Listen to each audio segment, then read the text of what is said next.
Habang nakikipaglaban si Sojun ay tuluyan ng nasira ang kanyang sibat. Hindi makapaniwalang napatingin dito si Sojun. Ang kanyang sibat. Pero kailangan niyang labanan pa din ang atake ng kapitan. Habang umaatake ang kapitan ay pinangsasangga naman ni Sojun ang kanyang sibat. Tumalsik sa puno si Sojun. Napa-array ito. Nanghihinang napaupo at umubo ito. At napayuko din. Sa isip nito ay anong gagawin niya ngayon. Hindi siya makapag-isip ng paraan para manalo dito. Nawasak ang kanyang sibat. At hindi niya moari ang bagay na iyon, kung ang aura o kung ano ito. Hindi na niya mabilang na mga laban ang napagdaanan niya. Pero hindi pa siya nakakita ng ganito. Paano niya matatalo ang isang ganito kung ang sandata niya? Paano? Nang biglang may naalala si Sojun. Mayroon akong.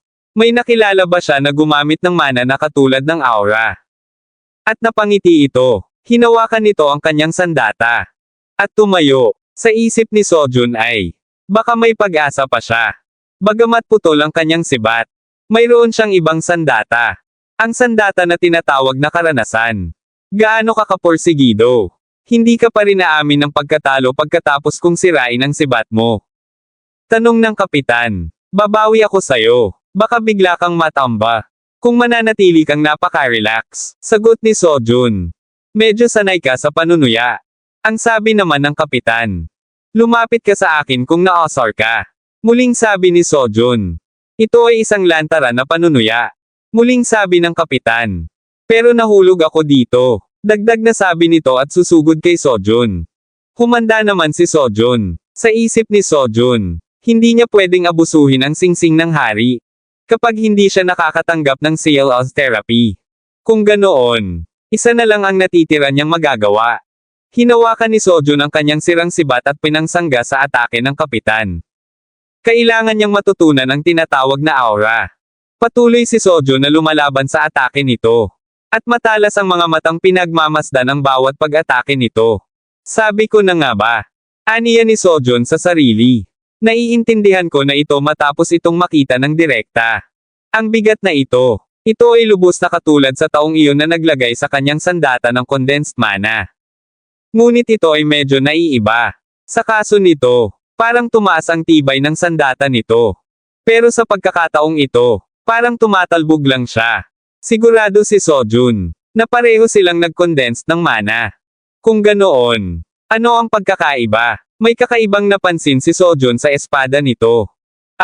Kung ang condensed mana ay inilalagay. Kung gayon ang kulay nito ay magiging mas matingkad. Ngunit para sa isang ito, ang mana ay pantay na tumataas mula sa espada. Iba ang hugis ng mana. Sa kasong iyon, at patuloy itong nilalabanan ni Sojun. Hindi makapaniwala ang kapitan. Napangiti naman si Sojun dito.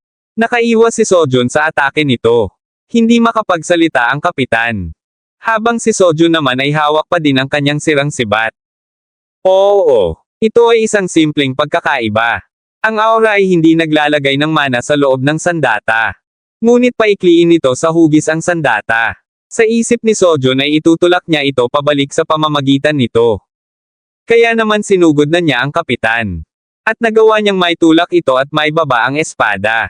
Sunod-sunod ang ginagawang pag-atake ni Sojun. Nagulat ang kapitan sa biglang paglakas nito. Sa isip nito, ay ano ang nangyayari? Hindi ito nakagamit ng aura sa buong oras na ito. Nilalabanan nito ang bawat pag-atake ngayon ni Sojun. Nahihirapan siyang labanan ito ngayon. Buong lakas na sana siyang aatake. Ngunit naunahan siya ni Sojun. Kaya naman napatalsik siya. Hindi pa din siya makapaniwala sa biglang lakas nito. Sa isip ng kapitan ay hindi ito pwede. Na imposible ito. Na-master na ba nito ang aura sa maikling panahon na ito? Gulat na tanong nito sa sarili. Kahit daga ay makakagat ang pusa. Kapag na-corner, sigaw ni Sojun at buong lakas na inatake ang kapitan. Si Ciela at Master naman ay nasa Magic Class bilang 4 na. Patuloy na tumatakbo si Erzsébet. Hapong-hapo na siya. Ayun siya, sigaw ng mga humahabol sa kanya na miyembro ng Paladins. Dito, andito ang witch. Ang sabi ng isang lalaki. Lahat kayo, pumunta kayo dito. Ang sabi naman ng isa pa. Natatakot na nakatingin si Erzsébet sa mga ito. Sa isip ni Erzsébet, ay nahanap agad siya ng mga ito. Sigurado siyang ang lahat ng mga ito ay humabol kay Lee Sojun. Ibig sabihin ba nito, si Lee Sojun ay natatakot siya sa kanyang naiisip? Hindi. Sigurado siyang ligtas ito. Nararamdaman niyang ayos lang din si Albert. Kung tutuusin bumalik si Sojun na maayos noong gumuho ang bahay panuluyan. Sigurado siyang magiging maayos din ang lahat sa pagkakataong ito. Kaya naman, naramdaman ni Erzsébet na sumakit na ulit ang kanyang binti. Sigaw nito at napaupo. Kaya naman hindi niya kailangan mag-alala. Dagdag na sabi nito habang lumuluha. Pinilit niyang tumayo at napatingin siya sa tinitingnan ng mga paladins. Wow! Anong? Ang sabi ng mga ito. Napasinghap si Erzsébet. Ang kabayo ng kapitan. Ang sabi nito, sa isip ni Erzsébet ay tapos na. Wala na siyang magagawa pa. Kahit ang kapitan ay nandito na. Isinugol ni Sojun ang buhay nito. Para ibigay sa kanya ang pagkakataon na ito. Pero, walang kabuluhan. Erzsébet, boses ng lalaki. Napatingin siya dito. Nakita niya ang nakasakay sa kabayo ng kapitan. Lalo siyang napaluha. Lee Sojun. Sigaw ni Erzsébet. Erzsébet. Sigaw ni Sojun. Lee Sojun. Sigaw naman ni Erzsébet. Paano ba patigilan ang bagay na ito? Tanong ni Sojun. Ano? Sagot ni Erzsébet. Hindi ko mapatigil. Ang sabi ni Sojun. Ikaw. Ang sabi ni Erzsébet habang may mahika sa kanyang kamay. Gago. Dagdag na sabi nito. At pinatigil ang kabayo. Anong nangyari? Nasaan ang kapitan? Tanong ng mga lalaki sa isa't isa. Ang kapitan nila. Andito. Nahimiti siya pagtapos ng isang atake. Ang sabi ni Sojun kay Erzsébet. Ikaw. Hindi maari.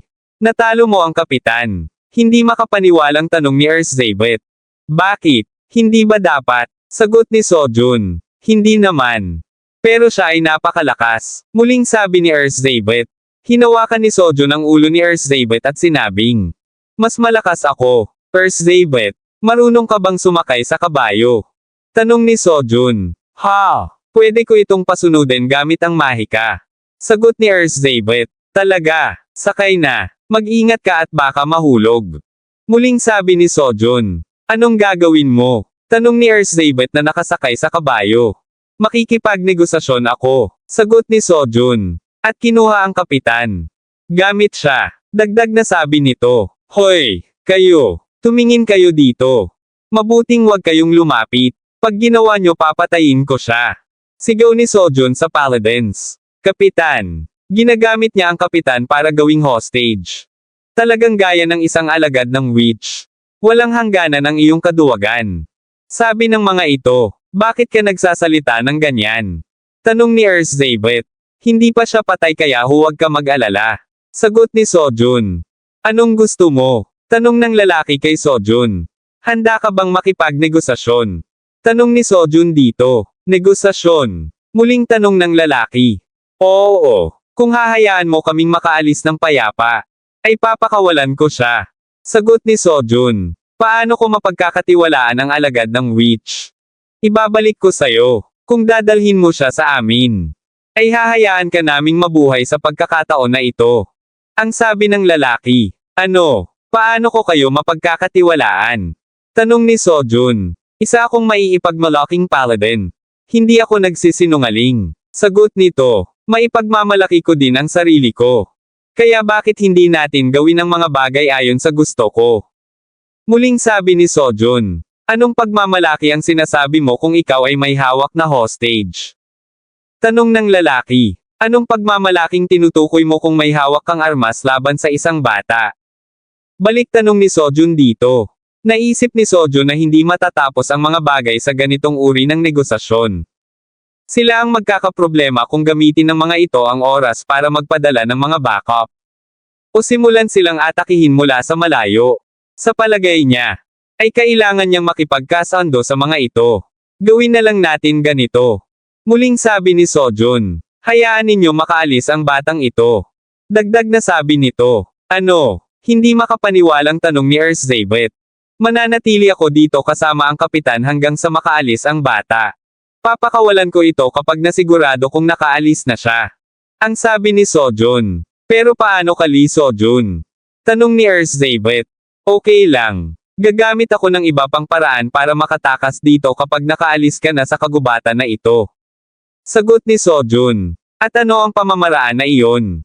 Muling tanong ni Erzsébet. Yan ay isang magsamantalang sikreto. Sagot ni Sojun. Ikaw. Inis na sabi ni Erzsébet. Mas mabuting huwag mong nang isipin na humabol sa kanya. Sabi ni Sojun sa mga paladins. Napakahusay ngunit. Kapag may nangyari sa kapitan, sisiguraduhin kong papatayin kita. Galit na sabi ng lalaki. Walang mangyayaring masama sa kanya. Kahit muntik ko na siyang masaksak dahil tinakot mo ako.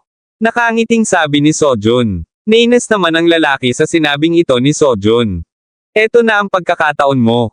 Lakad na. Bilisan mo. Sabi ni Sojun kay Erzsébet. Pero paano ka? Tanong ni Erzsébet. Huwag kang mag-alala. Hindi ba sinabi ko na mas malakas ako kesa sa mga ito?